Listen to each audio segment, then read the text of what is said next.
آج اس ویڈیو میں ہم لوگ سیر کرنے والے ہیں جسے ہم لوگ اٹلی کے نام سے جانتے ہیں۔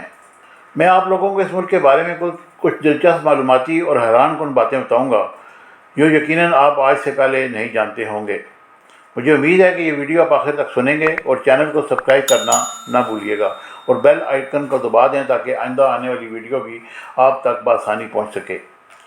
اٹلی کے قصبے سنڈیلا میں رہائش رکھنے والوں کو 2000 یورو سے زائد ادا کیے جاتے ہیں، تاہم اس کے لیے شرط یہ ہے کہ اہل خانہ کی تعداد کم از کم 4 ہونی چاہیے۔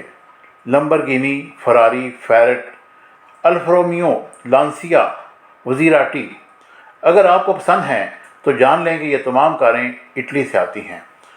اٹلی میں طلاق کی سب سے بڑی وجہ واٹس ایپ میسیجز ہیں اور اٹلی نے 2018 میں 30,800 غیر ملکی شہریوں کو اٹلی کی امیگریشن دینے کا اعلان کیا۔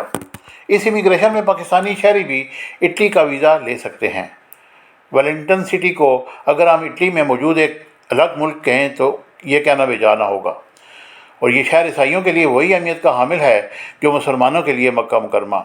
اس شہر کے تمام اخراجات سوئٹزرلینڈ کی حکومت اٹھاتی ہے، اور اٹلی میں جب کوئی اس دار فانی سے کوچ کرتا ہے تو اسے گاڑی سے نکال کر سارے لوگ تالیاں بجاتے ہیں، جیسے ہمارے یہاں کسی محفل میں کسی نامور بندے کی آمد پر بجائی جاتی ہیں۔ اٹلی کی کرنسی کو یورو کہا جاتا ہے۔ اٹلی کا کالنگ کوڈ +39 ہے۔ اٹلی کو عیسائیت کا مرکز بھی کہا جاتا ہے۔ رومن کیتھولک فرقے کے روحانی پیشوا جنہیں لوگ پوپ کے نام سے جانتے ہیں، پوپ کے بارے میں کہا جاتا ہے کہ وہ کبھی بھی شادی نہیں کرتا اور اس کے تمام حکم ماننا حکومت پر ضروری ہے۔ جو ویلنگٹن سٹی میں رہتا ہے، جو ہر اتوار کو اپنی زیارت کراتا ہے، پوپ کا عہدہ تب تک اس کے پاس رہتا ہے جب تک وہ پوپ اس دار فانی سے کوچ نہیں کر جاتا۔ عیسائیت کی تاریخ میں صرف 2 پوپ ایسے گزرے ہیں جنہیں اس عہدے کو چھوڑ دیا تھا، ایک نے 2013 میں اور ایک نے 100 سال پہلے۔ اگر ہم اس ملک کے موسم کی بات کریں تو وہ بھی تمام شہروں میں ایک جیسا نہیں رہتا۔ ملان ٹھنڈے سٹی کی وجہ سے پہچانا جاتا ہے اور روم گرم شہروں میں شمار ہوتا ہے۔ اٹلی میں شادی کے موقع پر تمام گاڑیوں والے اپنے ہارن بجاتے ہیں اور سڑک پر ہر طرف ہارن کا شور ہوتا ہے۔ اٹلی میں آپ اگر بغیر لائسنس کے کار چلاتے پکڑے گئے تو آپ کی کار ضبط ہونے کے ساتھ ساتھ 1500 یورو جرمانہ بھی ادا کرنا پڑتا ہے۔ اٹلی میں ڈرائیونگ کا قانون دوسرے ممالک سے قدرے مختلف ہے۔ اگر آپ کے پاس اٹالین ڈرائیونگ لائسنس ہے تو آپ کو اس لائسنس کے ساتھ 20 پوائنٹ دیے جاتے ہیں۔ آپ کی ایک غلطی پر 1 پوائنٹ کاٹ لیا جائے گا، اور 20 غلطیاں مکمل ہونے پر آپ کو ڈرائیونگ لائسنس کے لیے دوبارہ اپلائی کرنا پڑے گا۔ اور اٹلی کے گراؤنڈ فری نہیں ہیں، یہاں کھیلنے والی ٹیموں کو منتھلی فیس ادا کرنا پڑتی ہے۔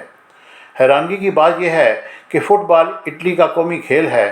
6 کروڑ افراد کی آبادی کے ساتھ یہ دنیا میں 23ویں نمبر پر آتا ہے، اور عیسائیت کے بعد سب سے زیادہ تعداد مسلمانوں کی ہے جو تقریباً 13,80,000 افراد کے قریب ہے۔ اٹلی کا کل رقبہ 3,01,336 مربع کلومیٹر ہے، اور رقبے کے لحاظ سے دنیا بھر میں اٹلی 71 نمبر پر آتا ہے۔ اٹلی کے بارے میں کچھ دلچسپ بات کی جائے تو یہ ملک پورے یورپ میں سب سے اونچے پہاڑی سلسلے کے ساتھ پورے یورپ میں پہلے نمبر پر آتا ہے۔ اٹلی میں ایوریج تنخواہ 700 سے 900 یورو کے درمیان ہے۔ اٹلی میں 90% کے قریب بوڑھے آدمی اکیلے رہتے ہیں، اور ایک زمانے میں رومن امپائر کے نام سے جانے جانے والی سلطنت آج روم اٹلی کا دارالحکومت ہے۔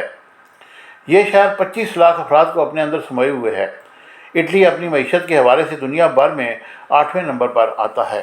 اٹلی میں جرائم کی شرح 1% سے بھی کم ہے، جبکہ تعلیم کی شرح 100% ہے۔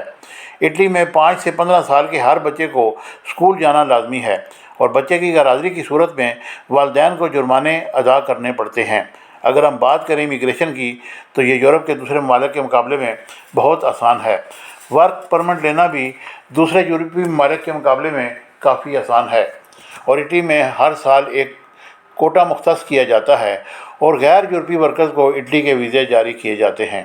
ان ویزوں میں چونکہ زیادہ تعداد ان ویزوں کے لیے مختص کی جاتی ہے جو محدود مدت کے لیے ہوتی ہے، اور موسمی کام کے لیے آنے والے ورکرز کے ویزے زیادہ ہوتے ہیں، اس لیے اس امیگریشن کو موسمی امیگریشن کا نام دیا جاتا ہے۔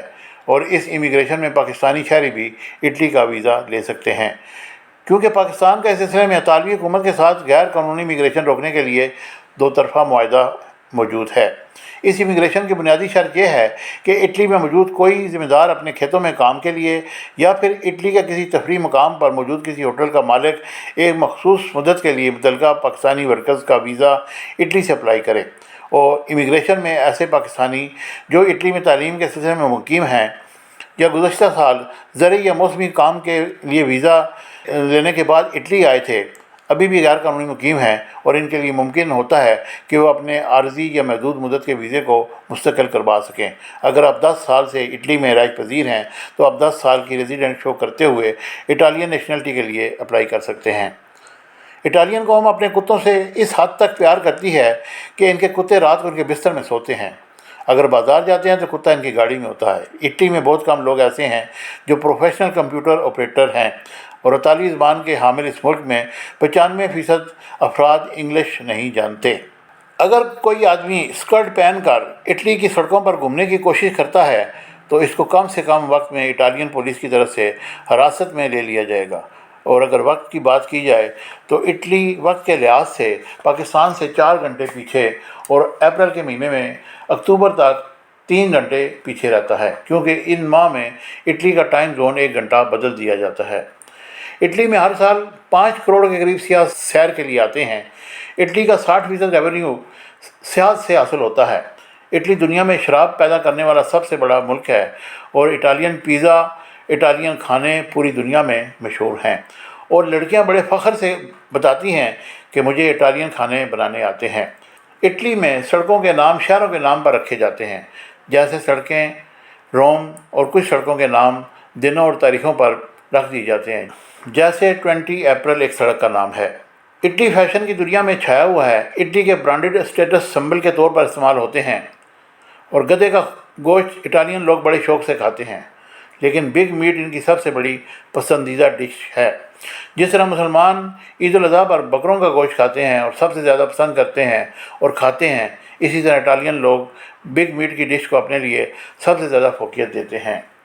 مجھے امید ہے کہ میری ویڈیو آپ کو پسند آئے گی۔ چینل کو لائک، شیئر اور سبسکرائب کیجیے گا۔ Thank you very much.